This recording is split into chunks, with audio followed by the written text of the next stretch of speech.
Sahabat saya yang satu ini adalah sosok yang gigih memperjuangkan hak-hak para pekerja rumah tangga untuk mendapatkan penghidupan yang layak dan berperi kemanusiaan. Tingginya kasus kekerasan seperti penyiksaan atau perbudakan dan juga pelecehan seksual mendorongnya mendirikan satu lembaga advokasi nasional pekerja rumah tangga, yaitu Jala PRT, untuk mendampingi dan membantu para pekerja rumah tangga mendapatkan keadilan dan perlindungan hukum. Ia juga mendirikan sekolah PRT untuk meningkatkan standar kualitas para pekerja rumah tangga. Saya Becky Tumewu yang akan berbincang bersama dengan sahabat saya, Lita Anggraini, seorang aktivis peduli pekerja rumah tangga dan juga seorang pendiri Jala PRT. Di acara kita Mutiara Indonesia, Inspirasi Perempuan Indonesia.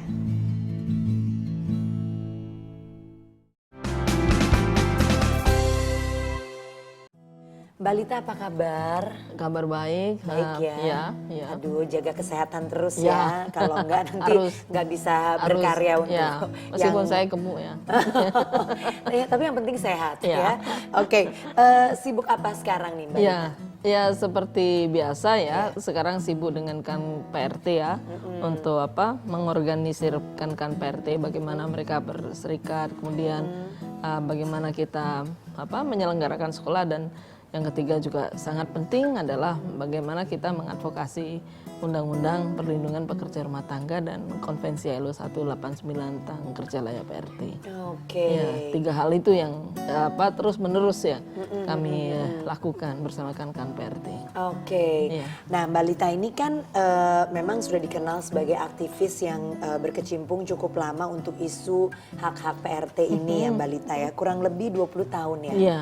Nah, apa sih sebetulnya yang membuat Mbak Lita tuh sangat konsisten berjuang di isu ini? Ya, kalau kita melihat masalah PRT, disitulah ya semua bentuk diskriminasi, kekerasan itu ada pada situasi kerja PRT. Jadi bagaimana kan PRT ini yang mayoritas perempuan, ya mereka bekerja sebagai pekerja rumah tangga, tetapi tidak diakui hak-haknya, sehingga mereka sampai sekarang tidak mendapatkan hak-hak seperti bagaimana pekerja lainnya.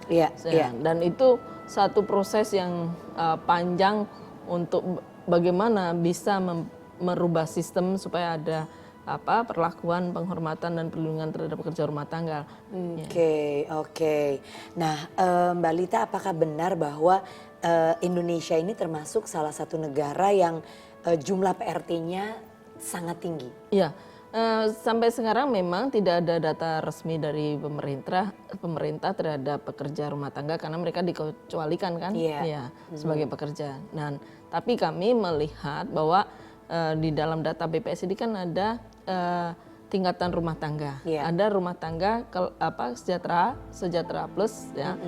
Kita melihat bahwa semua di Indonesia ini kan dari kelas menengah atas sampai kelas menengah bawah, sampai buruh pun dengan penghasilan yang UMR juga membutuhkan PRT, karena kan tidak ada pengasuhan, tidak ada fasilitas pengasuhan anak kan, daycare yang bisa diakses. Yang kami lihat waktu itu tahun 2009 jumlah rumah tangga sejahtera plus itu ada 17 juta. Nah, paling tidak 75%-nya itu kan mempekerjakan PRT. Ini pun dari keluarga sejahtera plus ya, belum sampai pada tingkat ke bawah. Jadi kami perkirakan dari rapid assessment Jala PRT ada sekitar 10,7 juta PRT.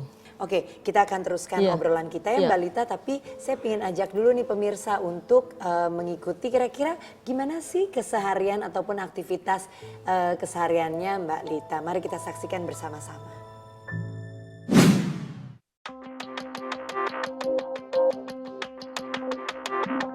Setiap hari, 2 hingga 4 pekerja rumah tangga mengalami kekerasan, baik kekerasan fisik maupun psikologis. Tidak adanya perlindungan hukum tertulis yang mengatur dan melindungi hak-hak pekerja rumah tangga ini semakin memperlemah posisi mereka untuk mendapatkan keadilan hukum. Inilah yang mendorong Lita Anggraini tidak kenal lelah berjuang mendampingi para pekerja rumah tangga untuk mendapatkan hak-hak mereka.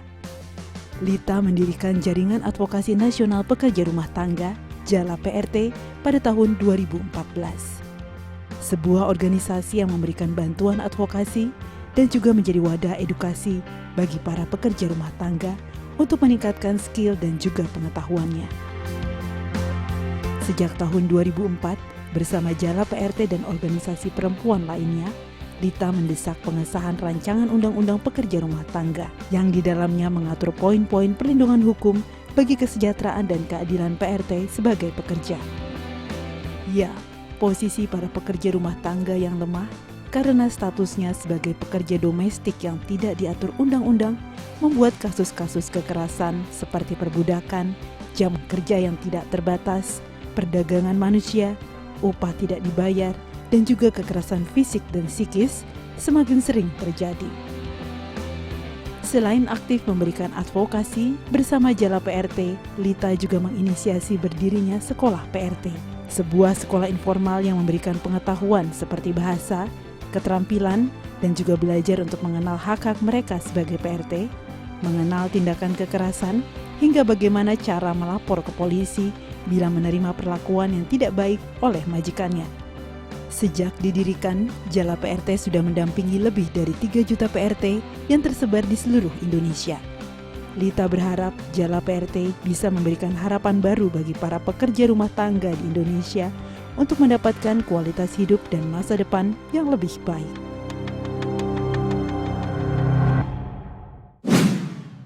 Nah, kita ngobrol lagi nih. Jadi Mbak Lita tadi kan sudah sedikit diceritain ya tentang fakta kondisinya PRT itu di Indonesia kayak gimana sih. Dan ternyata memang banyak sekali. Nah, permasalahan-permasalahan krusial nih Mbak. Yang biasanya timbul tuh dihadapi oleh para PRT ini. Biasanya apa sih Mbak? Jam kerja panjang, rata-rata itu 12 sampai 14 jam. Bahkan ada yang 16. Iya. Ya, kemudian ya tidak mendapat hari libur mingguan, ya kemudian upah ya yang upah sering dipotong, upah yang tidak dibayar, jaminan kesehatan ya. Ya, jadi kalau kan PRT ini sakit, mereka harus berhutang, kalau enggak ya berhutang ke rentenir atau ke majikan. Karena JKN sampai sekarang masih susah untuk diakses oleh kan pekerja rumah tangga. Belum juga kekerasan-kekerasan yang sifatnya verbal. Ya, verbal. Artinya kadang-kadang kemarahan, ya mereka tidak ngerti sebabnya apa. Dimaki, dihina gitu ya. Kemudian juga persoalan trafficking ya oleh agen penyalur. Nah, ini juga banyak terjadi. Oke. Nah, Mbak Lita, ini kan kalau kita lihat gitu ya, kan PRT itu dikategorikan sebagai domestic worker ya atau pekerja domestik. Nah, tentu tidak mendapatkan hak-hak yang sama seperti pekerja-pekerja formal lainnya. Karena yang tadi itu ya, karena memang tidak diakui. Sampai sekarang tidak diakui, tidak ada peraturan perundangan yang bersifat mengikat, jelas dan mengakomodir mereka sejelas-jelasnya hak normatif ketenaga kerjaan. Jadi sampai sekarang ya sangat sulit buat kan PRT untuk mengklaim apa yang menjadi haknya, karena semua kemudian tergantung kepada tanda petik kebaikan hati majikan. Nah ini akan sangat seru nih ya Mbak Lita obrolan kita, dan pasti banyak hal-hal baru yang kita bisa temukan dari obrolan kita hari ini. Karena itu pemirsa jangan kemana-mana, nanti kita akan ngobrol lagi karena tadi tingginya kasus kekerasan dan juga perlindungan hukum yang sangat lemah terhadap para PRT ini akhirnya mendorong Mbak Lita untuk mendirikan satu lembaga advokasi JALA PRT. Bagaimana kisahnya? Tetap di Mutiara Indonesia, Inspirasi Perempuan Indonesia.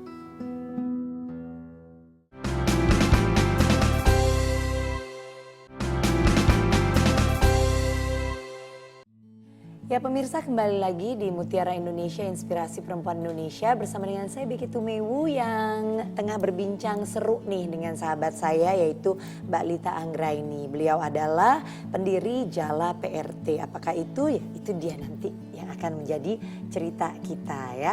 Oke Mbak Lita, berarti tadi kan Mbak Lita udah cerita juga gitu ya bagaimana sih kondisi yang dihadapi oleh para PRT kita nih ya. Iya. Dan kalau dengar-dengar cerita emang serem ya Mbak apa yang mereka hadapi gitu. Baik di Indonesia sendiri apalagi di luar negeri gitu ya. Tapi ya berarti memang kalau mau kena siksa nggak perlu jauh-jauh, di negeri sendiri ternyata juga disiksa juga gitu kan. Sama kondisi. Nah ini angka kekerasan memang terhadap PRT ini makin meningkat ya Mbak ya? Ya kalau kita bicara angka kekerasan, kan PRT ini kan bekerja di rumah-rumah. Kalau untuk PRT yang tidak terorganisir, artinya tidak ada pendampingan, tidak ada pengorganisasian, mereka tidak tahu bagaimana saya akan melapor karena mereka Jadi, akses informasi kan terbatas. Datanya nggak sampai nih. Jadi angka itu tidak menunjukkan tinggi rendahnya atau berkurang atau naiknya kekerasan. Nah, data-data yang lain adalah mereka yang sudah tahu jala, kemudian masyarakat melapor, dan juga data yang muncul dari media. Data yang muncul di media ini umumnya adalah yang tingkat kekerasannya sudah fatal dan bahkan bisa berakibat pada kematian. Gitu. Jadi ya seperti kasus kan PRT yang dia sekap sampai 9 tahun, 5 tahun. Kemudian kemarin yang di Kalimantan 12 tahun ya. Ya, jadi seperti itu. Nah, jadi tidak karena mereka ini kan seperti bola salju ya. Jadi makin lama makin akan membesar. Jadi kita tidak tahu diamnya PRT seperti apa yang terjadi karena ini kan tidak ada intervensi karena tidak ada perlindungan yang menjamin itu. Nah berarti Mbak Lita untuk itulah Mbak Lita mendirikan organisasi ini ya, organisasi Jala PRT. Nah ini gimana tuh ceritanya tentang Jala PRT? Jadi gini, kan sedikit orang yang memperhatikan isu-isu pekerja rumah tangga. Nah, kami melihat waktu itu kami dari Jogja, waktu itu kami masih mahasiswa ya, tahun 89. Kemudian ada kasus kekerasan terhadap PRT di Jawa Timur. Terus teman saya namanya Uci mengadvokasi ke Gresik, karena PRT-nya dari bekerja di sana. Kemudian kami melihat bahwa ini harus diadvokasi dan kami concern di situ, tapi kan hanya di Jogja, padahal di wilayah ini lain ada di mana-mana, ada di kota-kota besar, kota-kota kecil. Nah akhirnya kita bagaimana kita mengajak aktivis lain, ini ada persoalan perempuan, persoalan hak asasi manusia, persoalan pekerja, semua ada di situ. Jadi kami mengajak, yuk kita harus membentuk jaringan supaya ini isu PRT menjadi isu bersama dan menjadi gerakan seperti itu. Kemudian apa saja tuh yang dilakukan setelah itu? Ya, jadi waktu kami dulu pertama kami mengadvokasi itu kan kami masih bentuk forum diskusi perempuan ya. Waktu itu kami lebih banyak diskusi. Kemudian setelah kami bentuk Yayasan Rumpun Cut Nyadin, kami bergerak mengorganisir. Kemudian menyelidikkan sekolah ya. Dan kami merasa bahwa apa yang kami lakukan perlu kami juga sebarkan kepada teman-teman. Ya. Nah, ini yang terus-menerus kita lakukan, bagaimana supaya nanti advokasi itu tidak hanya di daerah Jogja, tapi juga advokasi di kota mana-mana dan tidak hanya kita memperjuangkan peraturan daerah di masing-masing kota, tapi juga secara nasional. Ini melalui undang-undang ini yang kita perjuangkan. Kemudian kita mendirikan sekolah PRT, ya, sekolah alternatif ya, untuk kan-kan PRT, di mana kan-kan PRT bisa mengakses pada waktu hari Sabtu atau Minggu, sehingga kita juga mendorong kan-kan PRT untuk mencoba bernegosiasi hari libur. Ya, kemudian libur ya. Kami bersama-sama juga memfasilitasi bagaimana kan-kan PRT bisa membentuk organisasinya, supaya mereka bisa menyuarakan sendiri persoalannya. Gitu. Nah itu ya pemirsa ya, jadi memang luar biasa nih yang diperjuangkan oleh Mbak Lita mengenai hak-hak yang mestinya didapatkan oleh para pekerja rumah tangga ini. Kalau kita menganggap penting rumah kita, kesehatan kita, harusnya itu kan ada. Benar. Harus ada keseimbangan, feedback, timbal baliknya dong, gitu ya. Dan tidak bisa memaksa PRT tahu semua, tapi sementara tidak difasilitasi oleh negara tentang pendidikan pelatihannya. Oke, jadi ini yang diperjuangkan Iya, ya. iya. Baik, nah pemirsa melalui aksi dan juga perjuangan hukum ya, Mbak Lita ini juga mendorong PRT meningkatkan edukasinya dengan mendirikan sekolah PRT. Nah, seperti apa ceritanya? Jangan kemana-mana, tetap di Mutiara Indonesia bersama dengan saya Becky Tumewu dan juga Lita Anggraini.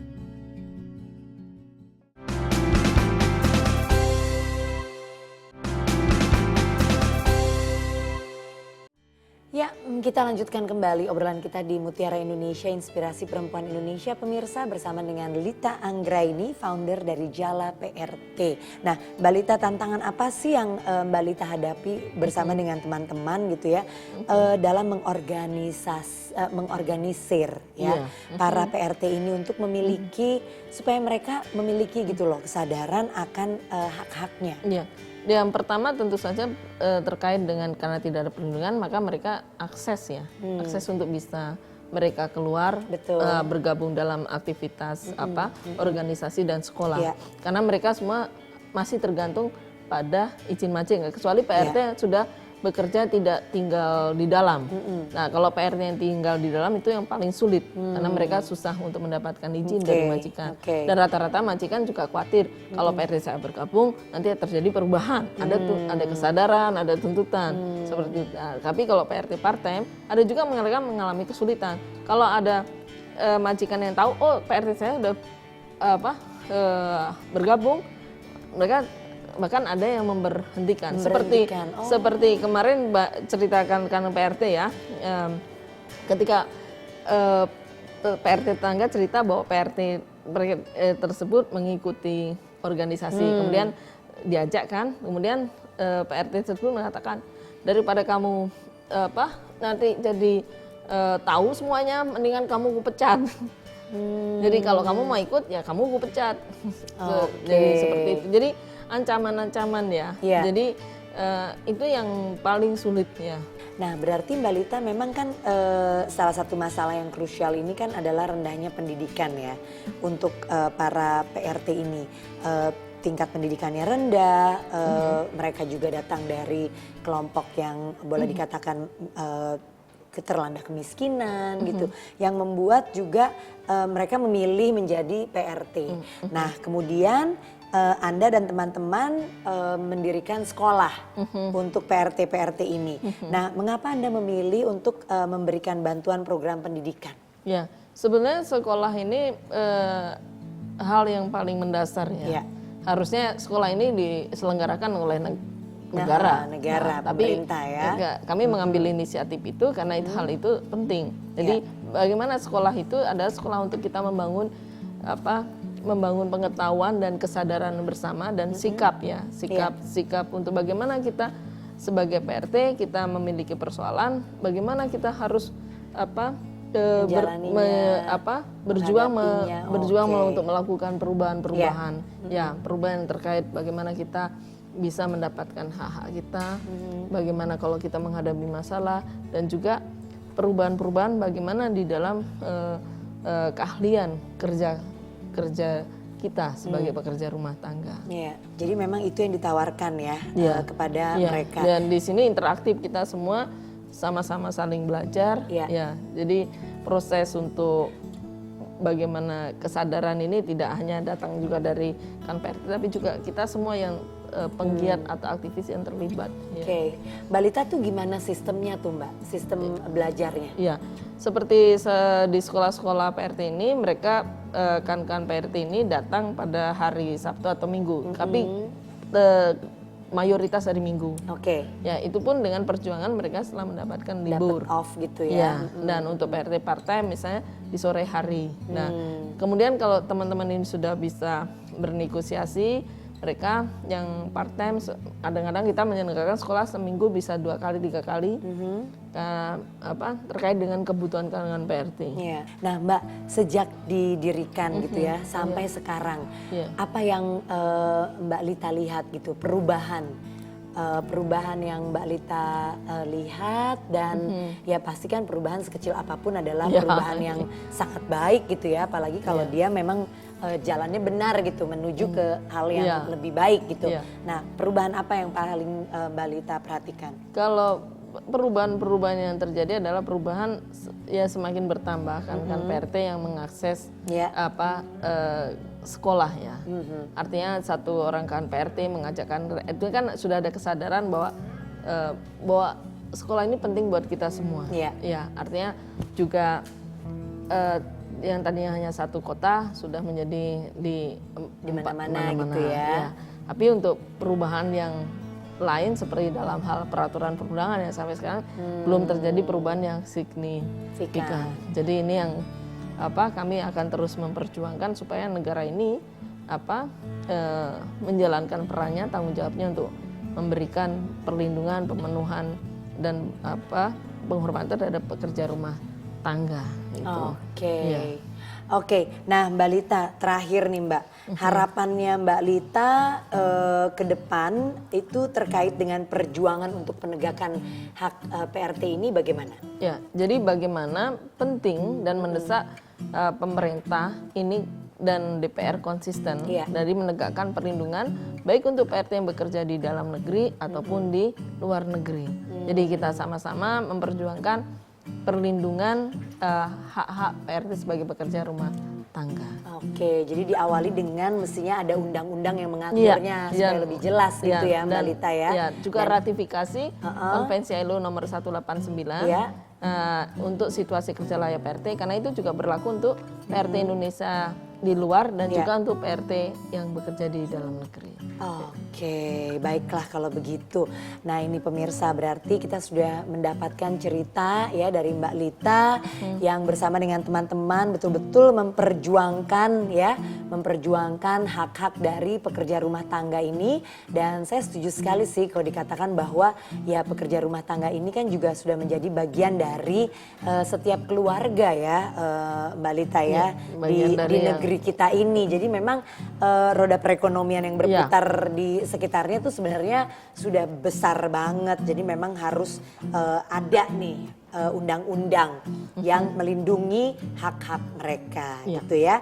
Baik, jadi untuk Mbak Lita dan juga teman-teman dari Jala PRT, pokoknya didukung deh dalam doa dan juga dalam pengertian ya, supaya perjuangannya bisa berhasil untuk meningkatkan kualitas hidup dari para pekerja rumah tangga ini. Baik, Mbak Lita terima kasih sudah menjadi tamu kita di Mutiara Indonesia dan sudah berbagi. Nah pemirsa, itulah tadi kisah ya, sekelumit kisah perjuangan seorang Lita Anggraini yang sudah kita dengarkan, dan mudah-mudahan bisa menjadi inspirasi untuk kita semua bahwa yuk kita mulai dari diri kita mulai dari lingkungan kecil kita, dari lingkungan rumah tangga kita. Bila Anda di rumah memiliki pekerja rumah tangga, perlakukanlah mereka dengan baik dan layak. Berikan hak-hak yang memang menjadi milik mereka. Ingat loh, kita manusia, mereka juga manusia. Bahkan mereka memegang peran penting dalam kehidupan rumah tangga kita. Oke? Ya baiklah, saya Becky Tumewu undur diri. Jangan lupa untuk tetap mengikuti Mutiara Indonesia, Inspirasi Perempuan Indonesia. Sampai jumpa.